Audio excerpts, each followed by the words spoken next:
नमस्कार दोस्तों, आप देख रहे हैं माइथो वाइब्स और आज के इस विशेष वीडियो में हम बात करेंगे संत कबीर दास द्वारा बताए गए राम नाम के रहस्य और उसके महत्व के बारे में। संत कबीर दास एक महान कवि और संत थे, जिन्होंने अपने दोहों और साखियों के माध्यम से राम नाम के महत्व को बड़े सरल और प्रभावशाली तरीके से प्रस्तुत किया है। कबीर दास जी के अनुसार राम केवल दशरथ पुत्र श्री राम ही नहीं हैं, बल्कि परम तत्व ब्रह्मा और सत्य का प्रतीक हैं। आज हम इस विषय को विस्तार से समझेंगे ताकि हम जान सकें कि आखिर कबीर दास जी ने राम नाम को इतना प्रभावशाली क्यों बताया। संत कबीर दास जी भारतीय संत परंपरा के महान संत और कवि थे। उनका जीवन सादगी, प्रेम और भक्ति से प्रेरित था। उन्होंने अपने दोहों के माध्यम से समाज में व्याप्त रूढ़ियों, अंधविश्वासों और पाखंड का विरोध किया। कबीर दास जी ने भक्ति के मार्ग को सहजता और सरलता से प्रस्तुत किया। उनका मानना था कि सच्चा अध्यात्म बाहरी आडंबर से नहीं, बल्कि हृदय की शुद्धता और परमात्मा के प्रति सच्ची श्रद्धा से संभव है।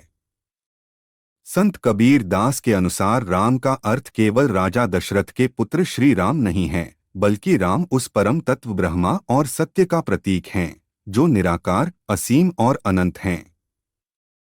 कबीर दास के राम निर्गुण ब्रह्मा के स्वरूप हैं, जो सर्वत्र व्याप्त हैं और हर जीव के भीतर निवास करते हैं। उनके अनुसार राम नाम केवल एक शब्द नहीं, बल्कि ईश्वर की सर्वोच्च सत्ता का प्रतीक है। संत कबीर दास ने राम नाम को ईश्वर का सर्वोच्च नाम माना और इसके जप पर विशेष जोर दिया। उन्होंने कहा कि यही वह नाम है जो माया, अज्ञान और मृत्यु के भय से मुक्ति दिला सकता है।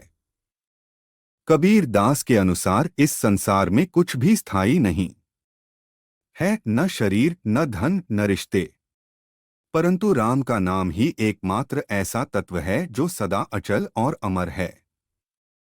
इसलिए व्यक्ति को अपने जीवन के हर क्षण में राम नाम का जाप करना चाहिए ताकि उसका जीवन सार्थक बन सके। संत कबीर दास ने कहा है कि जो व्यक्ति निरंतर राम नाम का स्मरण करता है, वह जन्म मरण के चक्र से मुक्त हो जाता है। उनका मानना था कि यह संसार मोहमाया के बंधनों में जकड़ा हुआ है, परंतु राम नाम का जाप इन बंधनों को काटकर आत्मा को मुक्त कर देता है। उन्होंने इस बात पर जोर दिया कि व्यक्ति को यह भ्रम कभी नहीं पालना चाहिए कि वह बहुत लंबे समय तक जीवित रहेगा और राम नाम का जाप बाद में कर लेगा।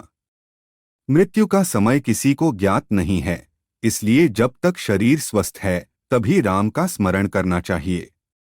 संत कबीर दास ने बाहरी दिखावे, तीर्थ यात्रा, उपवास और जात पात जैसी रूढ़ियों का कड़ा विरोध किया। उनका कहना था कि इन सब साधनों से ईश्वर को प्राप्त नहीं किया जा सकता।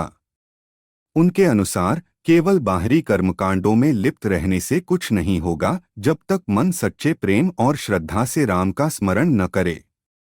उनका संदेश था कि सच्ची भक्ति वही है जो हृदय से की जाए, न कि केवल समाज को दिखाने के लिए। कबीर दास जी ने राम नाम को एक ऐसा सहारा बताया है जो मनुष्य को संसार में रहते हुए भी मायाजाल में फंसने से बचाता है। उन्होंने समझाया कि जैसे कमल का फूल पानी में रहकर भी गीला नहीं होता, वैसे ही मनुष्य को संसार में रहते हुए भी राम नाम के सहारे माया से निर्लिप्त रहना चाहिए। कबीर दास जी ने राम नाम को सबसे बड़ी संपत्ति बताया है। उन्होंने कहा कि जो व्यक्ति राम नाम रूपी खजाने को पा लेता है, उसे संसार के सभी सुख स्वतः ही प्राप्त हो जाते हैं। उनके अनुसार सांसारिक धन संपत्ति क्षणिक होती है, लेकिन राम नाम का खजाना अमर और अविनाशी है।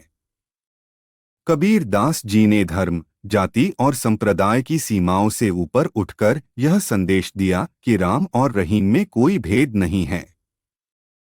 उनका मानना था कि ईश्वर को केवल एक विशेष नाम, जाति या धर्म तक सीमित नहीं किया जा सकता। उनके अनुसार हिंदू राम को मानते हैं और मुसलमान रहीम को, परंतु दोनों के पीछे वही एक परमात्मा है। उन्होंने स्पष्ट किया कि सच्चा भक्त वही है जो इन नामों के भेद से ऊपर उठकर एक परम सत्य को पहचान सके। कबीर दास जी ने बार बार कहा है कि मनुष्य को यह भ्रम नहीं पालना चाहिए कि वह लंबी आयु तक जीवित रहेगा। मृत्यु कभी भी आ सकती है, इसलिए जब तक शरीर स्वस्थ है तब तक राम नाम का सुमिरन अवश्य करना चाहिए।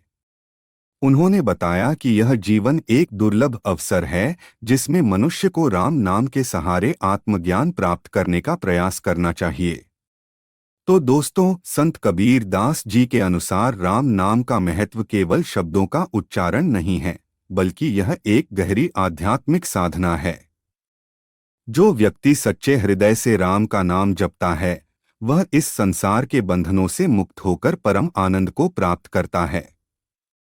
अगर आपको यह वीडियो पसंद आया हो तो इसे लाइक करें, शेयर करें और चैनल माइथो वाइब्स को सब्सक्राइब करना न भूलें। अगले वीडियो में फिर मिलते हैं।